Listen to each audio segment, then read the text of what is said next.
Okay, please.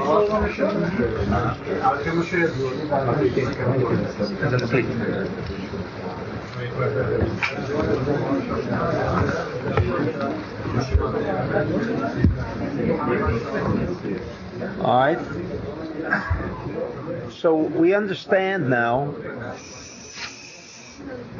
why God, according to the Ari's explanation, did not enter. In other words, the tribe did not enter because it was not a question of their decision not to enter, but they were not adapted. They were not metaphysically and spiritually prepared as a vessel to adapt themselves to that kind of centrality of energy which existed in the land of Israel.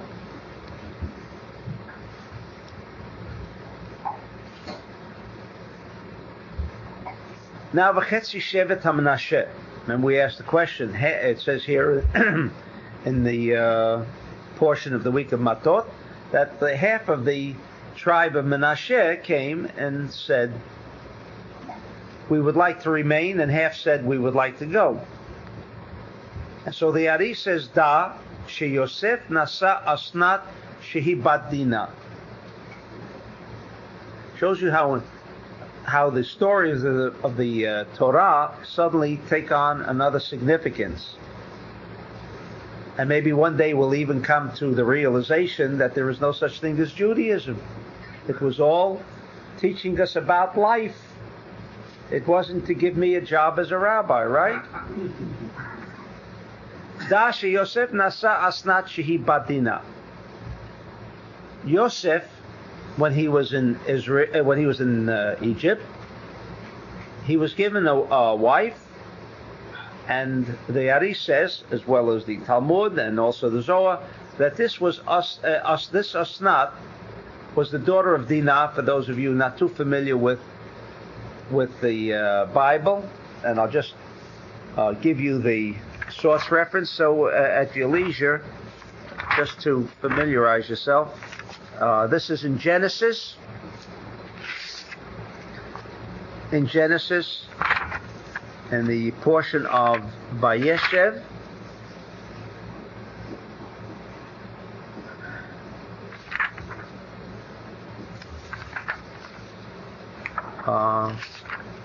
no, I'm sorry, Vayetze. I'm sorry.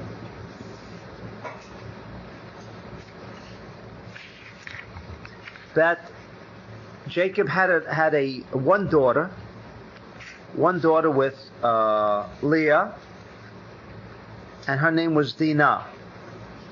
And it is in Vayeshev somewhere. And that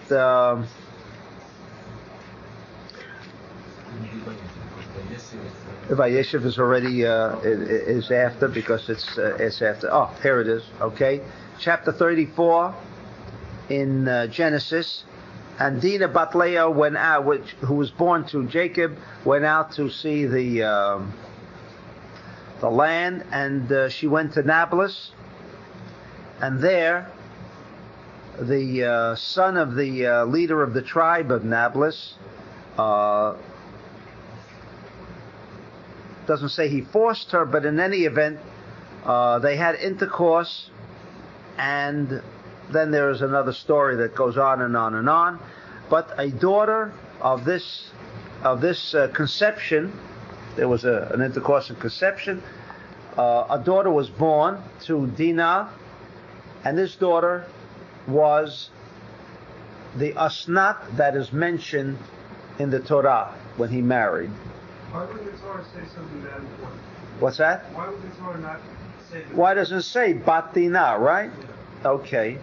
Well, that would be true for everything that the Torah. I mean, it's what seems to emerge from all of these Thursday night sessions is one aspect, that the Bible is a complete cosmic code. Why it's a cosmic code, we understand. Why it had to be a code in coded form, but it is coded. Therefore, we don't ask why, it's presented that way. This is the way it was. And so this was Bat Dinah. She mishkem, and she conceived from Shechem, as we mentioned in Genesis. V'haya chetzi klipa mitzat Shechem. Now, this Osnat, this daughter of Dinah, therefore, the child that emerged, this Dinah that emerged as a half Jewish. When I say half, what do we mean half? Half is klipa. Because it was not a proper marriage, meaning it was not two souls of the same conscious level. He was not Jewish and she was Jewish. Consequently, there was not a totality of one unified conscious level. Because Chetzi Klipa Mitzat Shechem, Chetzi came from Shechem, V'Chetzi Kedusha Mitzat Dinah, and she herself, Dinah, having the level of consciousness of Israel. And again, when we discussed who was a Jew and who was not a Jew, we did not discuss who, but rather we discussed what this level is. And we're going to discuss it a little more thoroughly tonight. That there was two levels of consciousness now emerging in this daughter of Dinah. V'Yosef haya kula kedusha.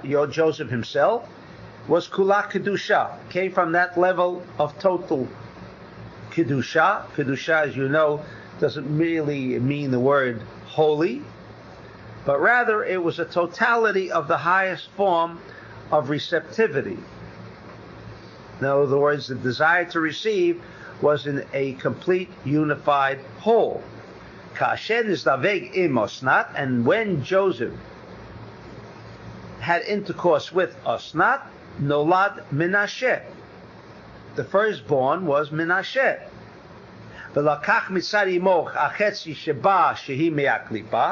And therefore, Menashe,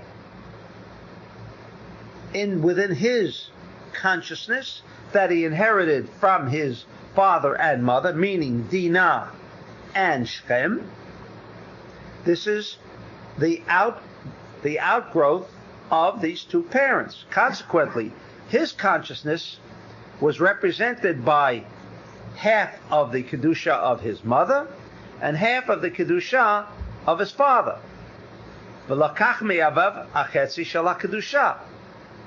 And therefore, within Menashe was instilled a consciousness of two different sorts. V'keshaba Ephraim, however, when Ephraim came, lokacha kedusha chetzi mitad imo, v'chetzi kedusha mitzad aviv. He v'haya kula kadosh. This deals more with reincarnation. I don't want to touch why did Ephraim, the entire tribe of Ephraim, did enter the land of Israel, whereas Menashe, who was the firstborn, right, which is the key, because he was the firstborn, nevertheless, he was instilled with the consciousness of Shechem, meaning the daughter of that portion that was instilled within the daughter of Dinah, and therefore, and when, if you recall, in Genesis, and let me give you, for those of you not familiar with the Bible, in chapter 48, there is a discussion of a blessing of Jacob upon the two sons of Joseph. And that's what he's referring to. And when Joseph brought Menashe and Ephraim to his father in order that they be blessed, not the Ephraim be yamino, if you recall, and you'll read in the story, he took Ephraim and put his right hand over him, because the way Joseph had placed the two sons, that the older one would be under the hand of the right hand of Jacob, and the younger son Ephraim would be placed under the hand of under the left hand of Jacob. What Jacob did was crisscross. In other words, the right hand was placed on the head of, this is a story in the Bible, placed on the head of Ephraim, and the left hand was placed on the head of Menashe.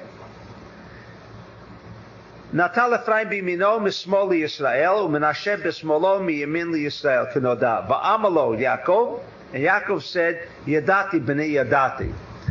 And then Jacob said, but I think you got it all wrong. So the Bible, this is a story of the Bible. You got it all wrong. Joseph is telling his father, right? And of course, the Bible also kind of creates another mystique around the story by saying, he couldn't see too well, right? So once he couldn't see too well, obviously he didn't know who was who. Again, he couldn't see. But then he says, Yadati b'ni Yadati. He says, I know what I'm doing. I know what I'm doing. Again, we could spend a couple of months on just understanding the dialogue, because this is merely a code for something more relevant to our own life, our own well-being and living. But at this point, he says, Yadati b'ni Yadati, kinoda, ba'al zeh lo nichnasa le'eretz chatzi shevet haMenashe. And therefore, for this reason, the half of the tribe, and we ask the question, why half? A quarter, 40%. Were they all half so well versed in economics and the other no? And the answer was no. He understood that half of that tribe, and which half was it? The half that where the intelligence of the daughter of Dinah, meaning Shem, meaning this non-Jew, his level of consciousness, his level of intelligence became manifest in half. That half, whoever they were, did not enter the land of Israel. That half that came through, that inherited the level of consciousness of Dinah, meaning from the line of Jacob, that half did enter. And this is the way the story is resolved. What's that? The half of Dinah did enter? Dinah completely, right? But there was also within Asnat, this daughter, there was half of a consciousness of Shem. So it was Asnat was 1/4. What's that? It was 1/4. It was 25%. No. Why was Asnat 1/4? Asnat was now one half of each parent. She was the embodiment of both parents, meaning half and half. What? From the mother's side, she was from Dinah and from Shem, so it's 25 and 25. And from the job. How do you get 25? Asnat was half and half. Asnat was half and half. Yeah, but he's dividing it in an extra two parts. Why would? But the daughter should be. The daughter. No. But this half remained intact. The half remained intact. The half did not become diluted because now she was married to Joseph. There was that half that became manifested within Menashe. And Joseph and Asnat, that's right. But this is the part that he inherited because he was the firstborn.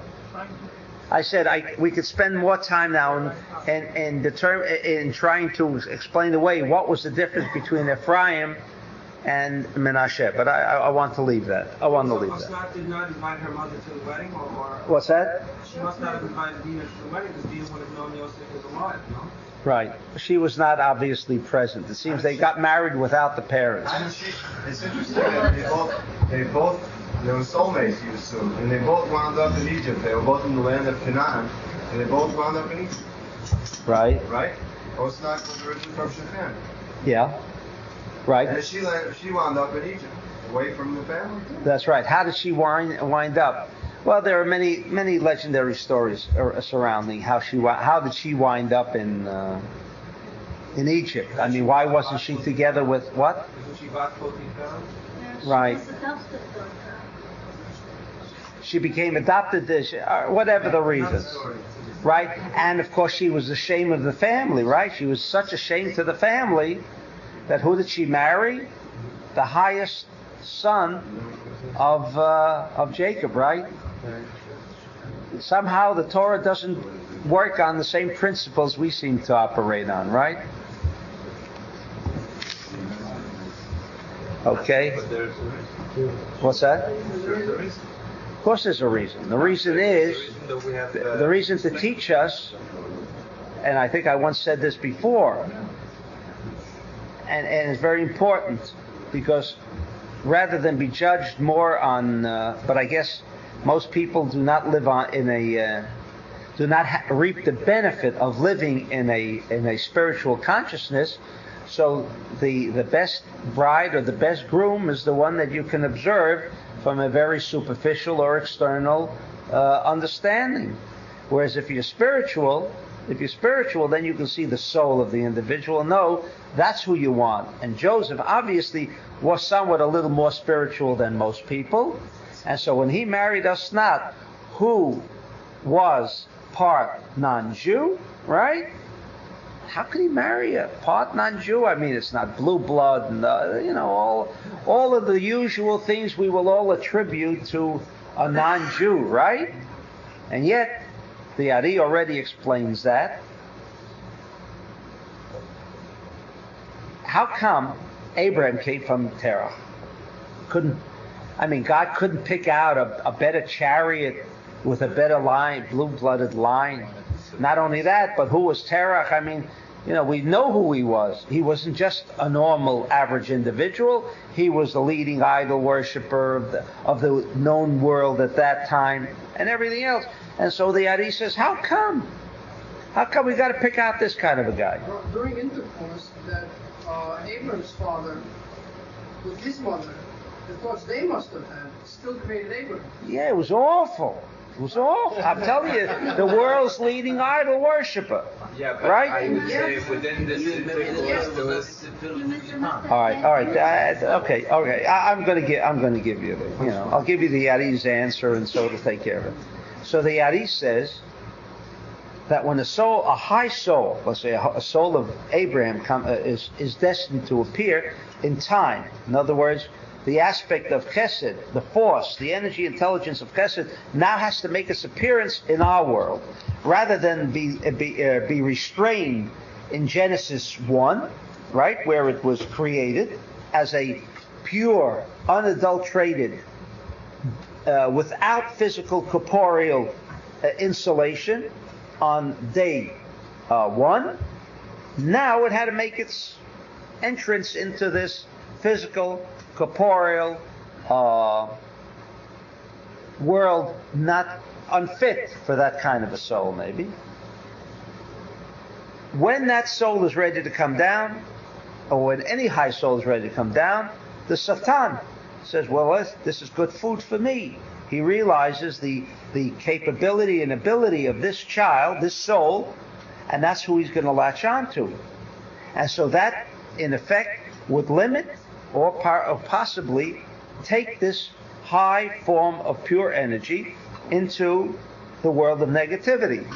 So what the Creator does is, when a high soul of that level has to enter into this world, what will he do? He'll present this soul into the family of Terah and his wife.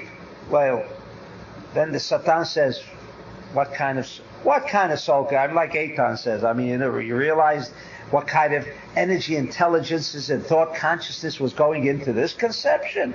He wouldn't even bother to hang out to see what comes out of it, right? But there, when that soul has to come down, that soul, as Shimon said before, comes down into this world with such force and such power that it overrides any of the thought, energy, intelligences of the parent.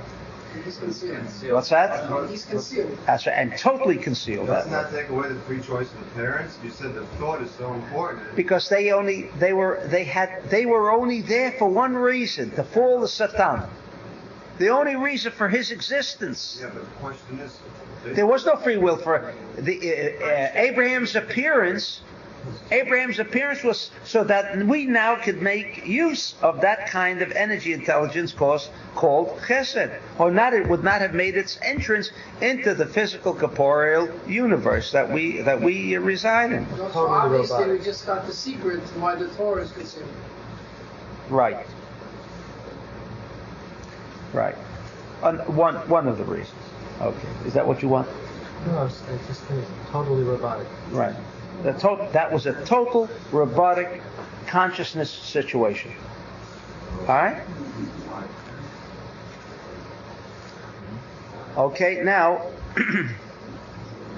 Rob, with the Chatz Hashem that didn't get to the wind, could we think that they perhaps got ripped off somehow? Or which half had to stay? The half that came from Shechem had to stay out. They could not handle the kind of energy that was subsequently going to be revealed by the Holy Temple, by the physical structure and the energy that ultimately would emanate from that land. Now, we still have that one little question about why did the Bible have to cloud out the situation as if for economic reasons they wanted to remain in Jordan. We quoted before the section in Genesis about the promise of the Lord to Abraham that this would be his land and etc.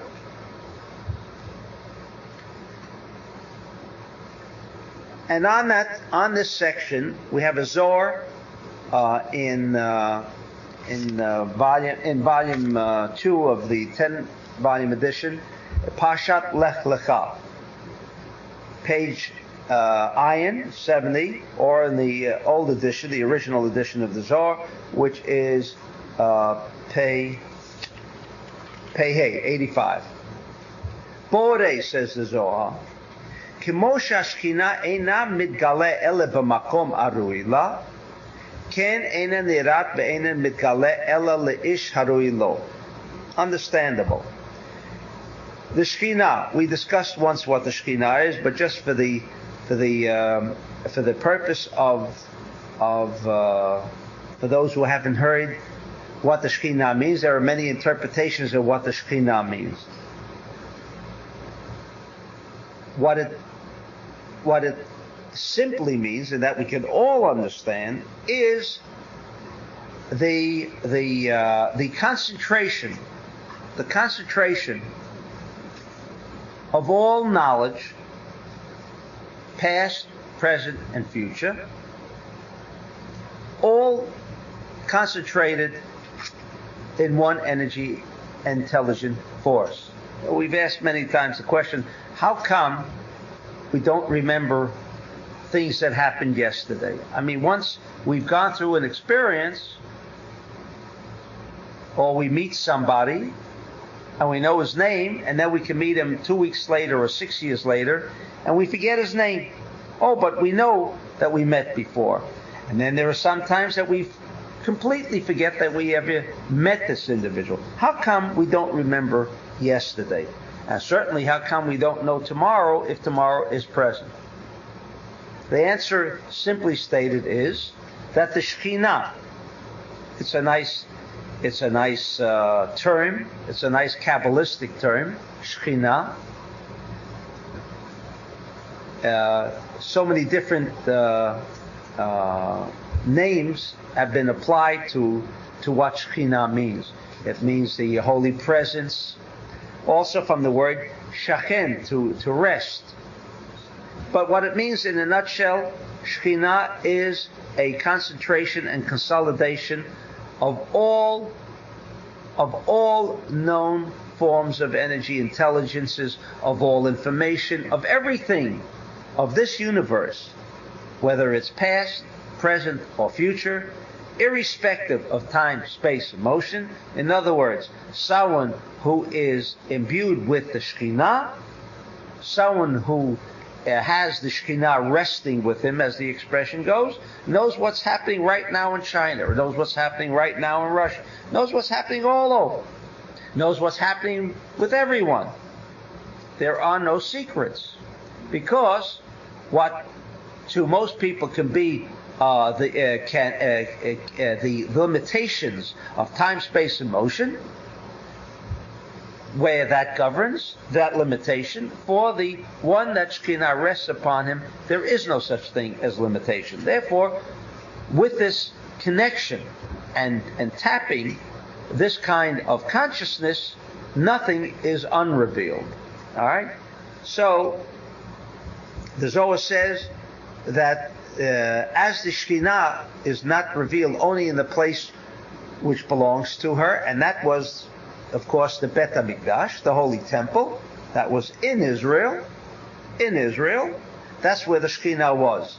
And if you also know, just to deviate for a moment, it says that when the temple was destroyed, God made a covenant with the Shekhinah that you must follow the Jews all over the world. You must follow the Jews all over the world in exile. In other words, the Torah, the Talmud, not the Torah, but the Talmud, the Zohar says that at the time of the destruction of the Holy Temple, the Shekhinah went into Galut.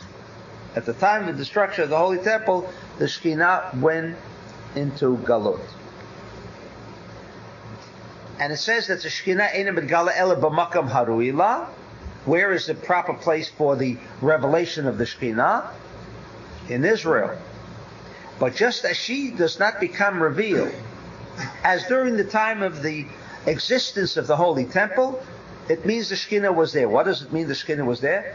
All Jews could tap into her. Therefore, Shlomo HaMelech said, or during the reign of Shlomo HaMelech and during the reign of the Temple, there was never as much peace prevalent within this universe as that period of the Holy Temple. Says the Zohar. Why?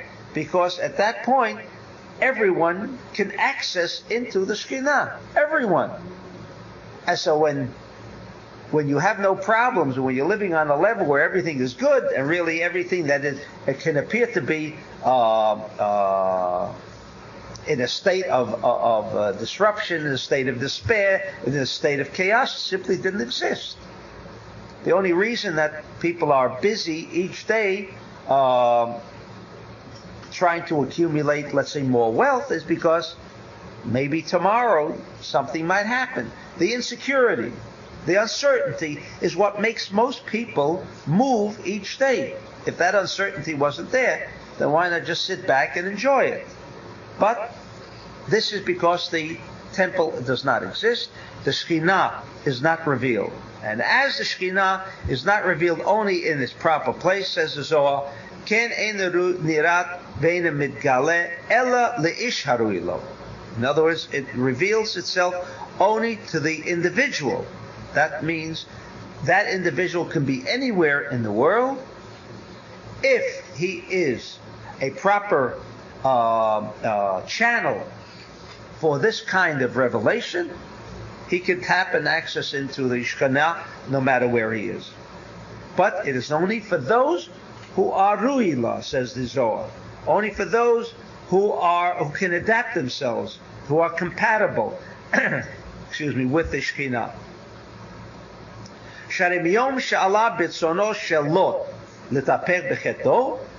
Because in the time when Lot, this is the story about Lot, his nephew, we touched upon it in this chapter of 12 again, 12 and 13.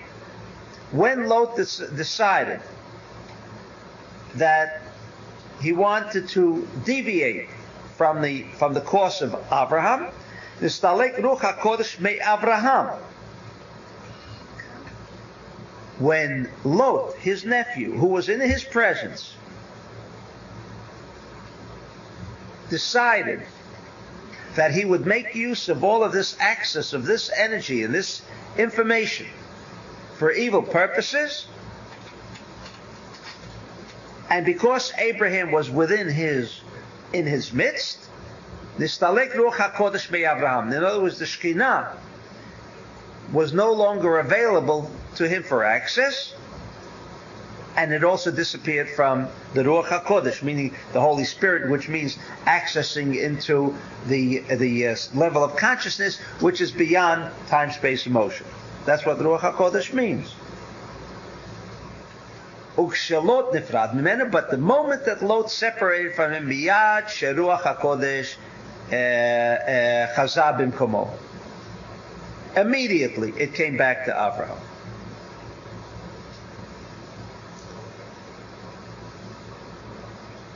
And continues Rabbi Ashlag with this explanation, what really was happening here.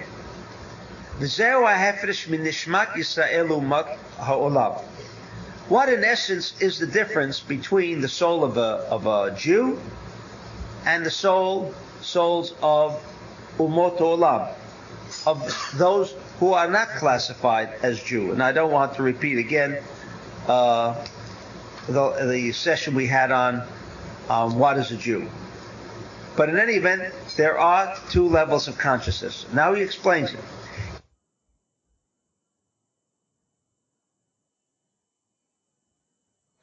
That they have the kind of vessels, internal vessels,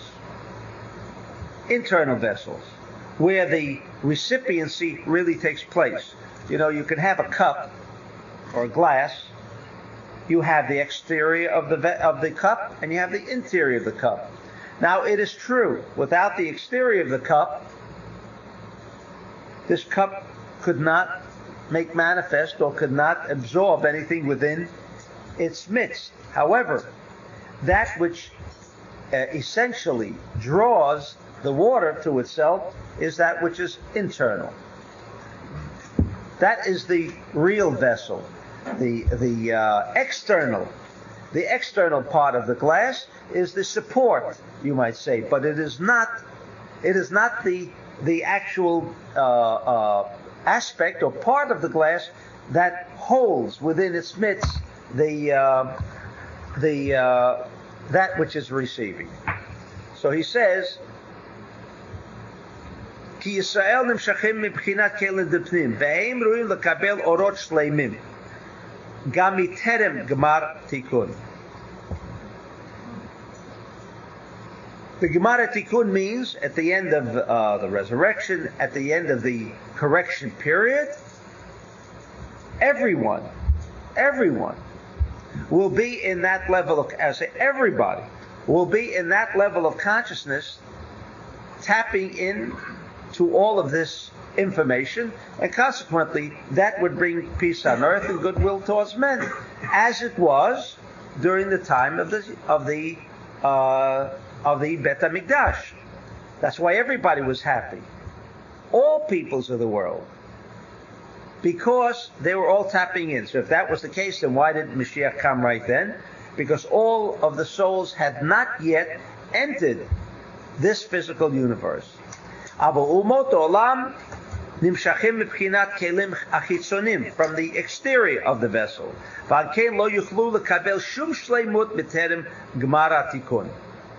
Therefore, the other nations of the world who have this exterior aspect of vessel,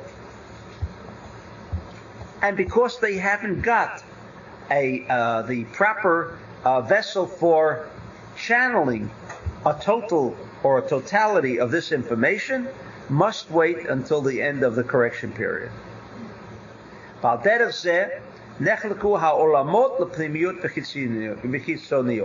The same way as people are separated, so is the physical structure of the universe separated into exterior and interior vessels. Different levels. Be'eretz Yisrael, he sought kelim depnim mibchinat olam. Be'chutz la'aretz, hem kelim dechitzoniyot. V'alken ein shleimut b'chutz la'aretz miterem gemar hatikun. Therefore, there can never be a complete, while it appears like the United States, as an example, certainly has more shleimut than you would consider in Israel today, with all of its multitude of problems. However, that is not due to the land or the failure of the land, but rather the failure of the people. But before the Gemara Tikkun, only those who can connect to that internal aspect and have this proper internal aspect, they can connect to the Shekhinah. What's that? Yes. Before that, this is the revelation of the Zohar. Even before Gemar HaTikun. Now, in passing, I just wanted to mention that if Israel is the land that you can connect by virtue of the land of Israel, because he's telling us now two aspects.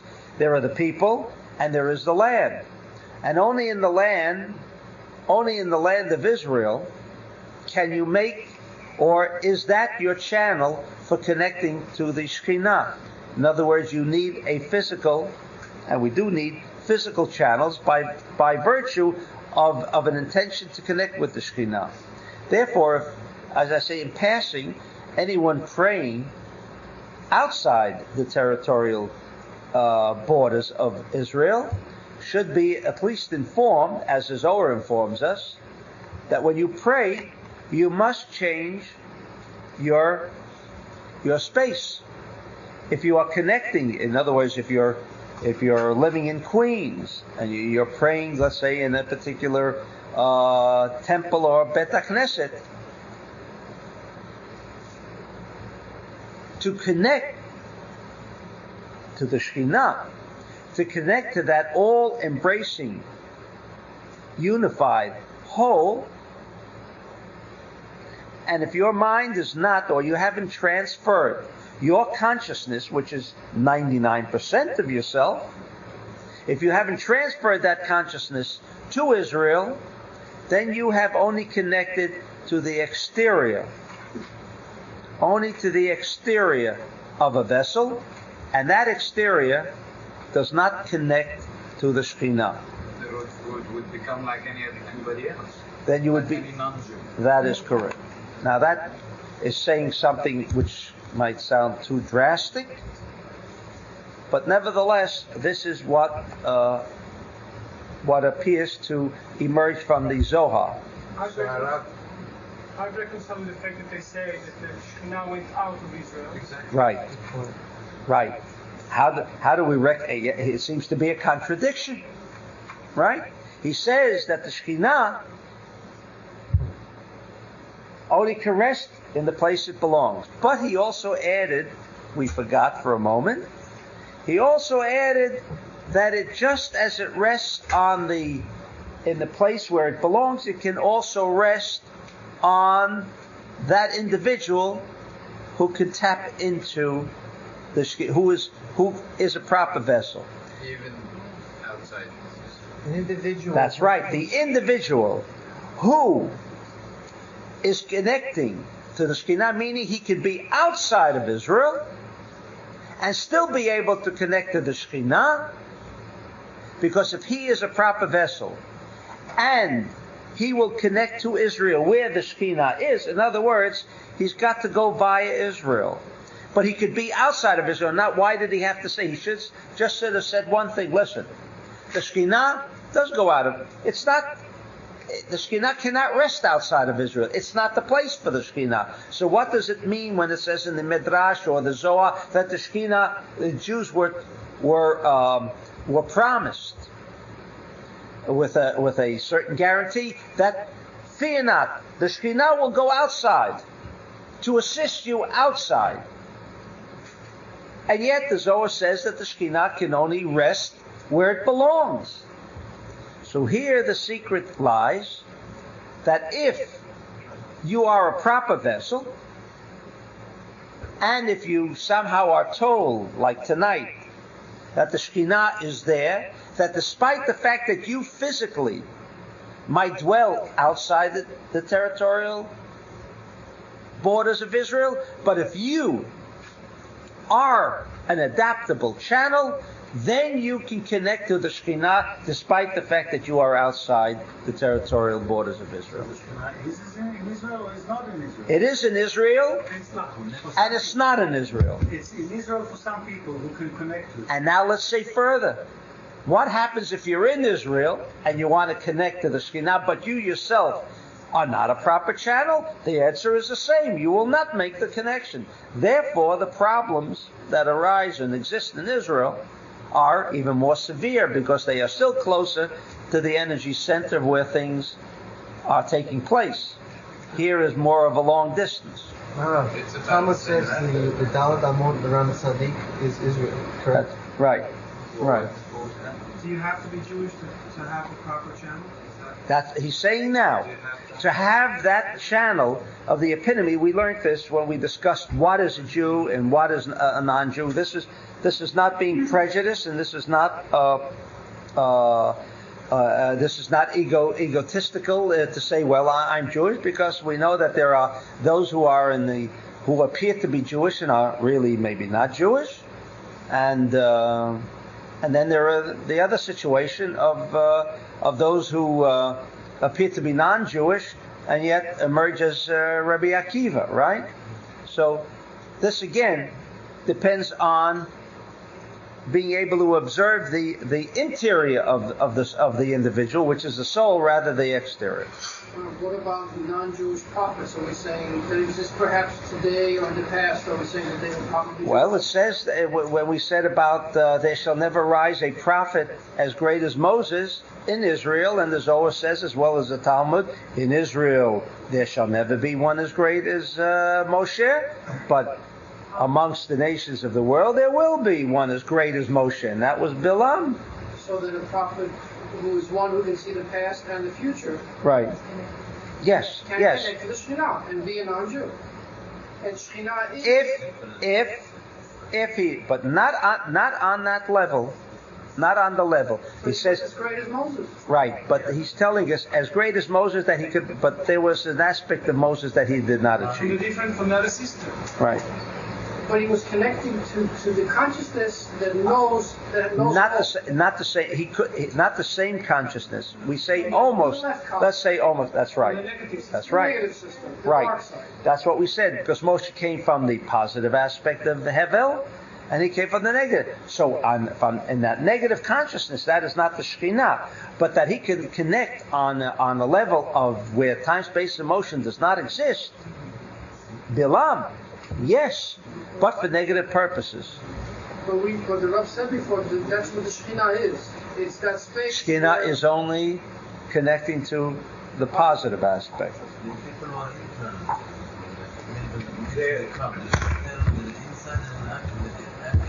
Yes. Therefore, Harav, somebody like Shmuel Vital would have not made a miracle for him to bring him money or whatever to help him write the books. It wasn't the question that he wouldn't. He knew that would have interfered with the way this would have been revealed. It's the same as I said about Rabbi Shimon. Rabbi Shimon said if his body did not deteriorate to the point of deterioration as it did, he could never have had the Zohar been revealed through him. He would not have been the channel. Therefore, the Kitvei Ari that came and emerged through Rabbi Shmuel Vital was not despite, but because of the fact that he was so poor. Because they were all linked to the positive aspect. That's right. That's right. What is the relationship between the Shekhinah and Malchut? Is it the same thing? That's the same thing. That's the same thing.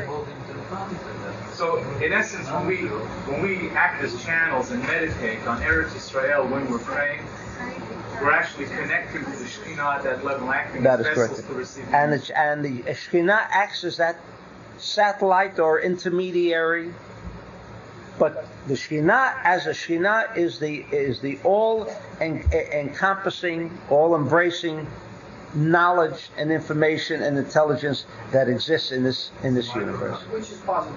Which is positive. Of course. What's that?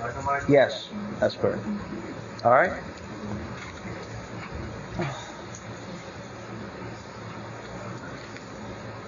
All right. There was one more piece to conclude. Now, bearing this in mind,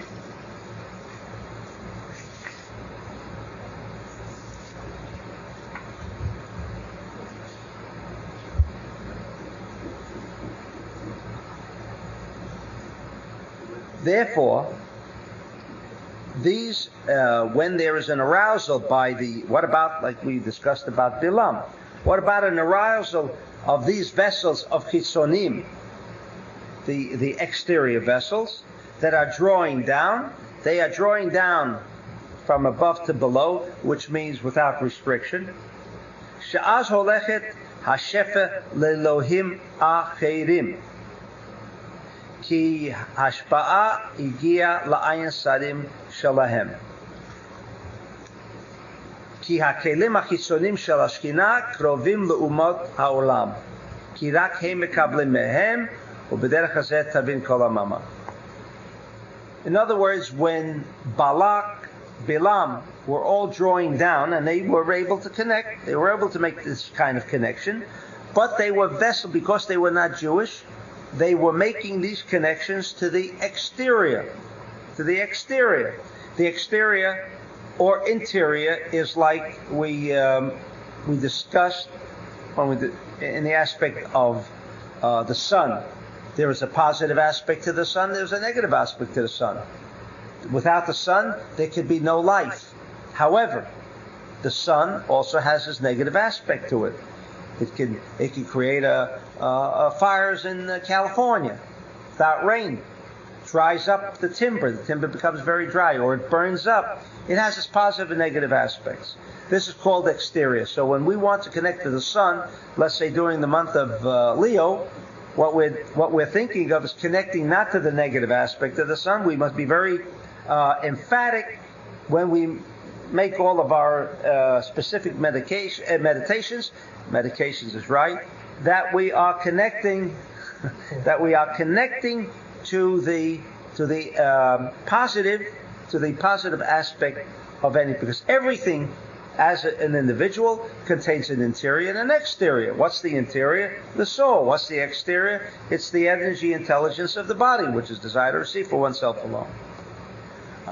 With that, we can now understand when what was lying in the secret of, they said, cattle. Why they say cattle? You said, what's that? Yeah, we're gonna come back to it. Sometimes it takes a little while, but right. Why was this decision of theirs to remain outside the territorial borders of Israel, depending or hinging upon the aspect that there's good grazing land for their cattle?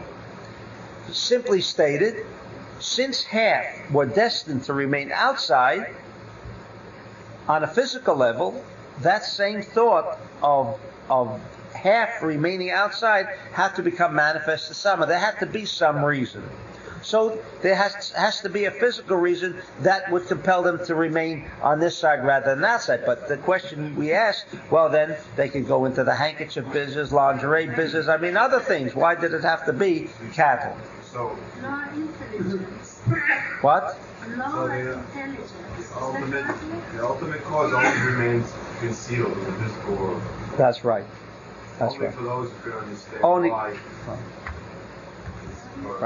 Right. So we have the reason for those who seem to be satisfied without total revealment.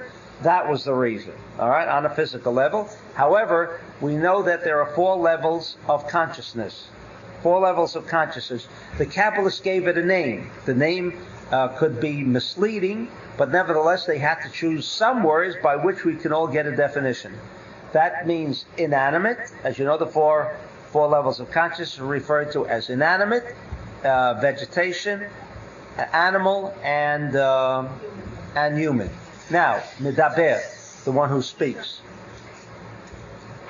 In fact, I read a science article just the other day where it says, of course, animals and all other forms of human life, not human life, all other forms of life, apparent life,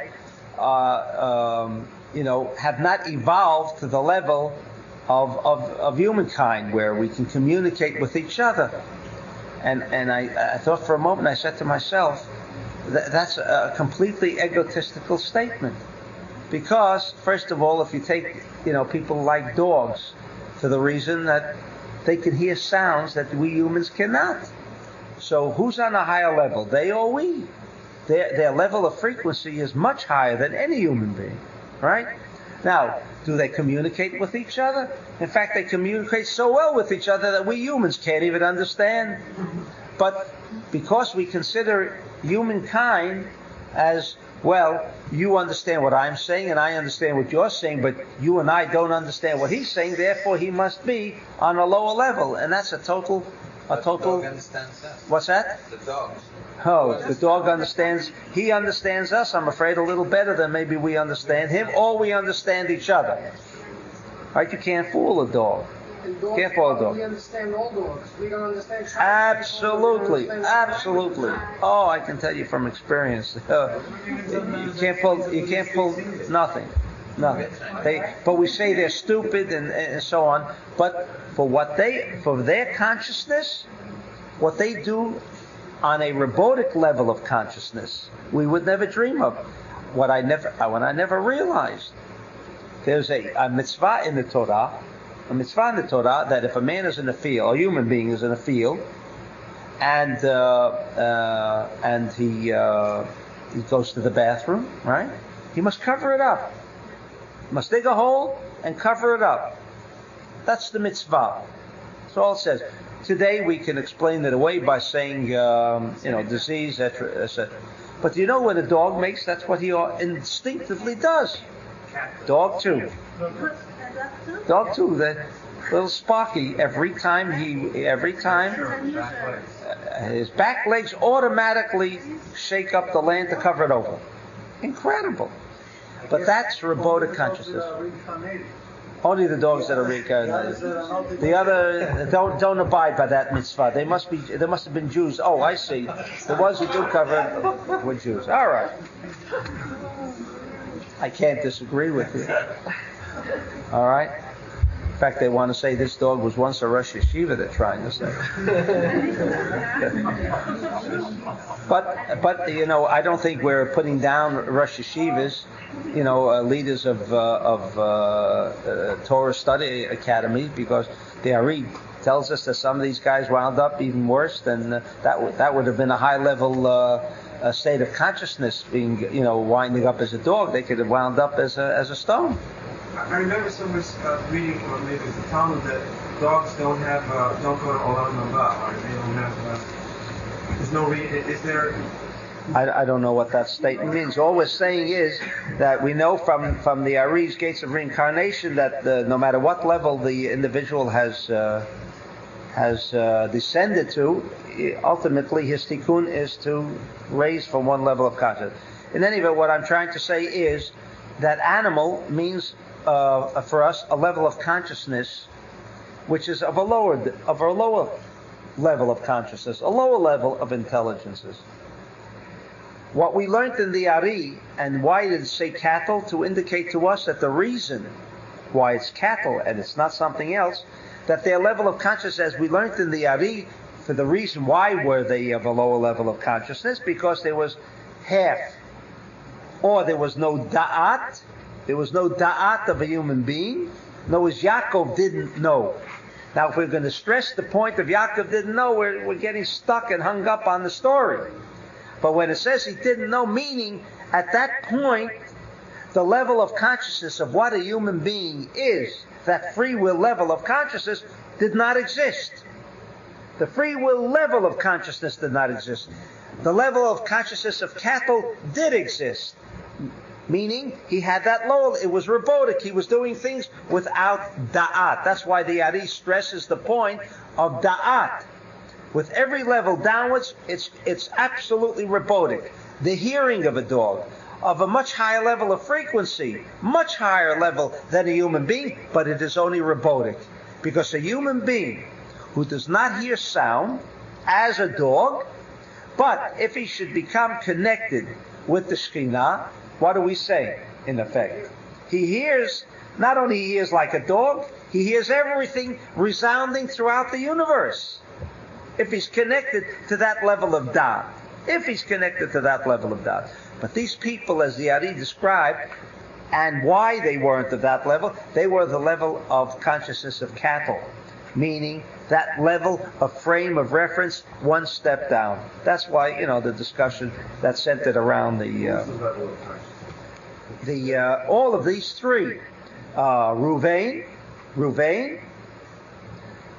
because there was no dot. Remember, he married, when he had intercourse with Leah, he thought it was Rachel. There was no dot. There was no consciousness of the human being. What does it mean, the conscious? That free will, that ability to rise above everything. You connect straight to the Shekhinah. Higher than any other level of consciousness, whether it's certainly rock, whether it's the level of vegetation, all of these robotic consciousnesses that exist by the levels of rock, vegetation, and animal, these instinctive consciousness can all be achieved by a human being if he can connect to what we said was the Shekhinah. These people were not in that level of consciousness. They were not born of a da'at. They were not born of the consciousness of Yaakov. And if he didn't have this consciousness, the rest was robotic. So Ruvain was born of a robotic. We said that. Without that internal energy intelligence of Yaakov. Is that why they were disconnected from Eretz Israel also and decided to live on the other side? They didn't decide. Was found. That's right. They didn't decide. That was an inevitable result. This is what we're learning out from this whole little incident that's going on. That things when they happen because they were destined. This was the way they're now, it also says in the Zohar, and I want to bring it to your attention. In the Zohar, in Va'era, in Exodus, in the portion of the week of Va'era, towards the end, I want to discuss also one other aspect of Canaan. That during the time of the coming of the Mashiach, the tribe of Reuven is going to come back to Israel and make a claim on his birthright. The Bechor, as you know, during preceding the incident of the golden calf, the Bechorim, the firstborns, were all going to be the priest, the high priest. What? All the Bechorim. That's why the Bechor, or the firstborn, fasts on Erev Pesach. Right? I discussed that in Star Connection, so I don't want to go into it again. You have that information. He is going to come back at the time of the Messiah to reclaim his birthright. And he's going to war against his fellow Jews. He's going to make war against Mechemet Achim. That's what the Zohar says.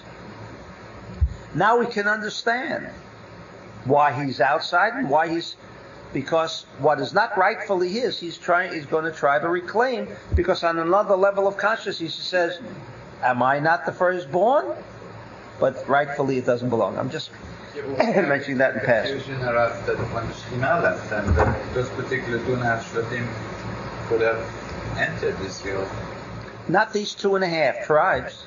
After the Shekhinah, even after the Shekhinah? Even with the Shekhinah, because they did not have the proper vessels. The Zohar says only the proper vessel can connect with the Shekhinah. So where are those 2.5 Jews? 2.5... Oh, they are lost. They are dispersed amongst the other 10 tribes. Like the 10 tribes are dispersed. 10, they are part of, these 2.5 are part of that total 10 tribe dispersion. Never entered Israel. No, these 2.5 that never entered Israel, but they are now dispersed and we don't know who they are. Okay? So therefore the completion is still 10. Really, the other 2 don't have the consciousness in the people of Israel, so we're back to the basic 10. So the 12 is not even 12, it's really 10. What about the half? Which makes it a complete What about 10. the half? What about the half? And what about the 10 lost tribes? What's that? What about the 10 lost tribes? What about them? They will emerge as what they really are. They will emerge. What's that? No, all the 10, all the others did. Besides the 9.5, the 9.5 did enter. Sure. But the question is, where are they? They're dispersed. They got lost. That. What's that? Yes. All right. Time does not permit, but what was the discourse? Why did he suddenly make this kind of a condition? Maybe the next time. Okay. But I would wonder what would be the pshat explanation to this particular parasha. Pshat? We just gave it. Confusion? You know where to go get that. Okay, and therefore there's no explanation to that. What's that? It is historical. Confusion. Can you say something that the time of Aquarius? What's that? Time of Aquarius? Yes. Can you tell me anything about that? We'll have to leave It's there. a real result.